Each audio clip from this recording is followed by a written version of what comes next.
Tell someone you trade options on TQQQ, and you'll probably get the same reaction. Wait a minute. TQQ is already 3 times leverage, and you're adding options? That's a great question because adding options can add extra risk. But here's where I take a contrarian approach. I go the other direction, a plan where less is more. I'm going to show you how I let TQQQ tell me when it's time to trade option. And these same basic rules apply across the 3 strategies I use to trade options on TQQ. Here's some actual covered call trades that I've done over the last couple of months. We will go over covered calls in the next video, but every one of these was managed with the same simple rules I'm going to show you for directional option. As you notice, I didn't open the option tool to start the process of trading options on TQQQ. I open the chart of TQQQ. I look for momentum, setup, target, and action. System tells me when there's a potential TQQ trade, and now I just have to establish the direction, action zone, and where I'm target shooting the underlying. So my rules are very simple. If my weekly TSI and MACD have turned up, as we see right here and right here, I'm looking for bullish option trades. If it turns over like it did up here, I'm looking for bearish option trades, and that lasted several weeks. We just had a recent turn up here. So how do we trade that? Only after I've established what's happening right now on the weekly charts do I turn and start looking for the option. And notice how many choices TQQ has provided. Bearish, bullish, bearish, bullish.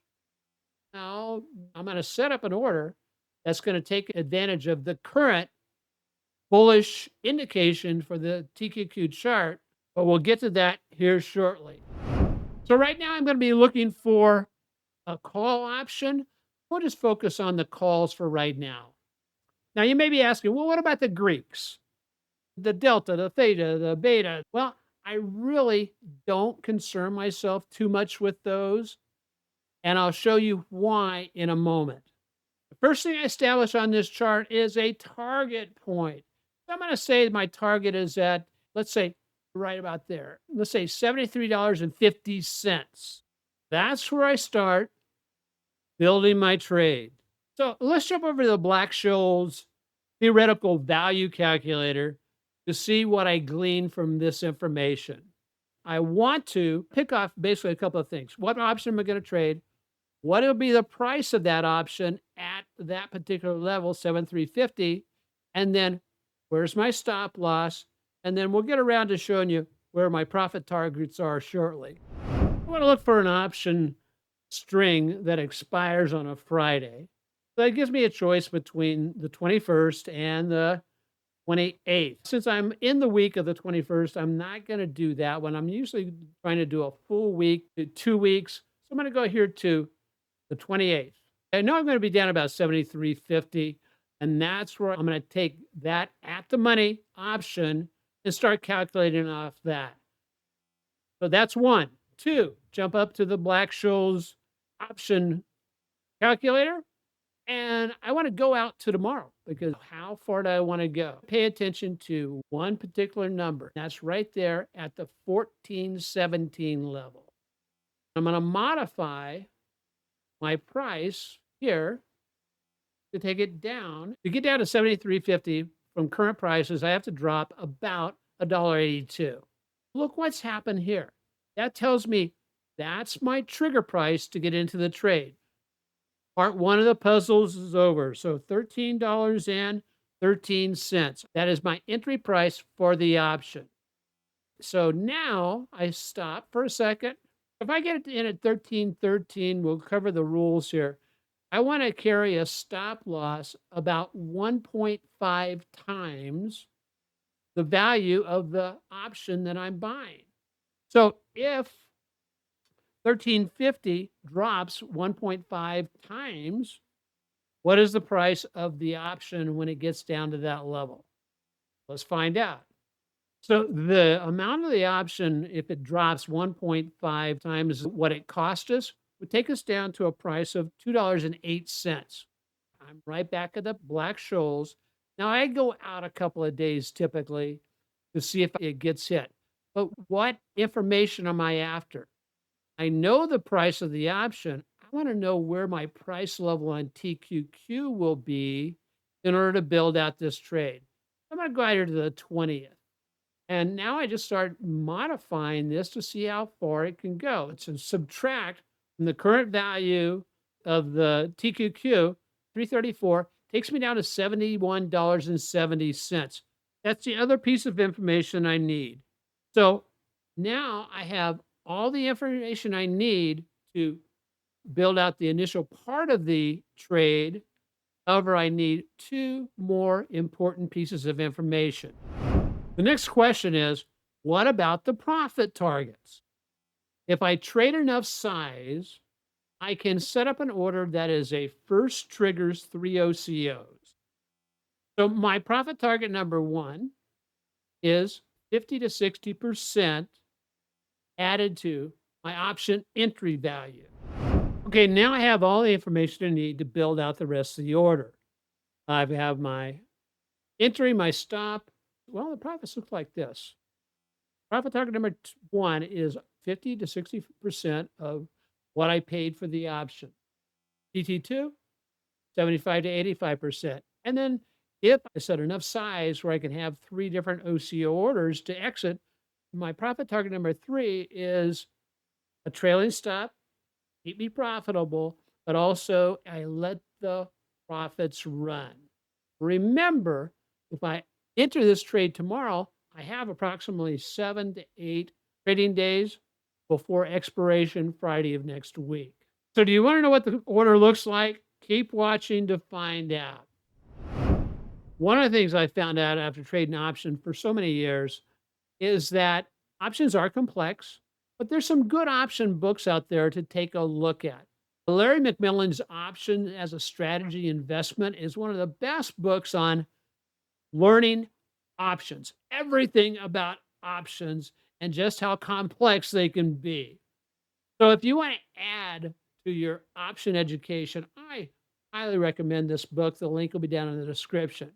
Where I diverge from what Larry has to say is I have always focused on clarifying and simplifying. And that's exactly what I continue to do. I believe trading options should become simpler, not more complex. It reminds me of what happened to a friend of mine who was trading what was supposedly a high probability option strategy. And I took a look at the strategy and said, yeah, the only high probability here that it's going to lead to losing trades. Unfortunately, my friend jumped on board this strategy and he was down about 5 figures when he gave me a buzz and said, hey, Dennis, I don't know what to do. I've applied what they told me the strategy was to fix the trade, but it's not fixing it. So I encourage him, hey, just pull the plug. If you're unsure, get out of the trade. Sad part, he didn't do it. He hung on, tried to fix the trade, and went from being 5 figures down to 6 figures down. And that hurts, especially when it comes out of an IRA. And that's the part that people sometimes forget. Complexity isn't just about intellect, because he was a really bright guy. When real money is involved, every additional choice is something you have to manage correctly while you're under pressure. My friend didn't get hurt because he wasn't smart enough. He got hurt because the strategy had become more complex than he realized. And that 5 figure loss turned into a 6 figure loss. There's an old saying, simplicity is the ultimate sophistication. And that's exactly how I approach options. I understand the complexity, but I built a process that makes execution simple. That's why I want the most important decisions made before I ever enter the trade. So you're ready to build the trade? All the information I need is right here. I've already pre-calculated. I'm going to demonstrate with a first triggers 1 OCO just to keep it simple. If you want to go for more profit targets and your size is large enough, it's just basically building on top of what I'm going to show you right now. I'm trading the ThinkorSwim desktop application. I find it's the most flexible and offers me the greatest ability to set up the trades the way I like them, especially trades like this. I love the fire and forget trades. And so here we go. What I'm going to buy, I am going to buy the $73 option that expires on the 28th of August. I go here and I just little left click here, and that'll bring up my order page. And there you go. On the order page, it tells me exactly how many options I'm going to buy. In this particular case, I'm going to only buy one. I also changed this to the first triggers one OCO. Okay, this provides a foundation for the order. And what I do from here, I just right click and I duplicate the opposite order and then copy that second order, duplicate it. And so I now have the first in green, which will fire off the two OC orders, but I have to build out the rest of the trade. So to do that, I hit the little gear and this box pops up. So what is my parameters? I'm going to buy it at a limit of $3.13. Now I place this order as a good till canceled, but I want to cancel this coming Friday. I put 1600 in here, 1600, 4 o'clock in the afternoon on the East Coast. So the first part of the trade is ready to go. Save that. Now I go to how do I get out of the darn thing? The first target, I will go to this little gear here. Now this is my exit. Now my exit is also just a straight limit order. And what's the price I want to get out of this thing at? I want to get out of this at $4.85. I want to make this also good till canceled. That takes care of the first part of the OCO order. The second half of the OCO order is my stop loss. The order pops up. Now this is where it's kind of interesting. On this one, I'm not going to cancel this order. The other thing I'm going to do is I'm going to set in my limit. What's my limit on this one? It is $2.08. I don't want this stop loss to trigger unless TQQ drops to $71.70. Go down to the conditional order here, and I just lay in there $71.70. Save that, confirm and send, and that is on its way. On a scale of 1 to 10, with 10 being the easiest, how easy was that process I just went through? Leave a comment, 1 through 10. If you've never traded options or think it's crazy for me to trade options, a leverage ETF, make a comment about that also.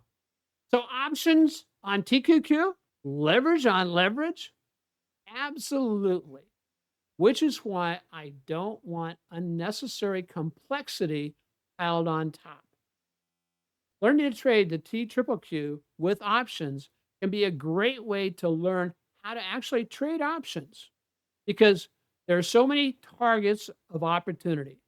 Small spreads between the strikes and the bid-ask spreads are really close. Multiple weekly option expirations. Hint, stay with Friday. We've learned that let TQQ tell you when there's a trade. Target the underlying first, make the important option decisions before entry, and follow the next rule. Because less is more. Options can be complex. Your execution doesn't have to be. Remember those covered calls I showed you at the beginning? That's a different option strategy. And you're going to see me bring the same simple rule-based approach to it. Today, we covered our directional trades. Next week, covered calls. We're going to turn it around and collect the money instead of paying the premium. And the big plus is I'm going to show you how to do it with SOXL. In the third video of this series, I'm going to cover leaps and poor man covered calls. that sounds like a winner to you, just leave a comment that says leaps. If you want to know more about how to target shoot your entries, watch the next video that pops up.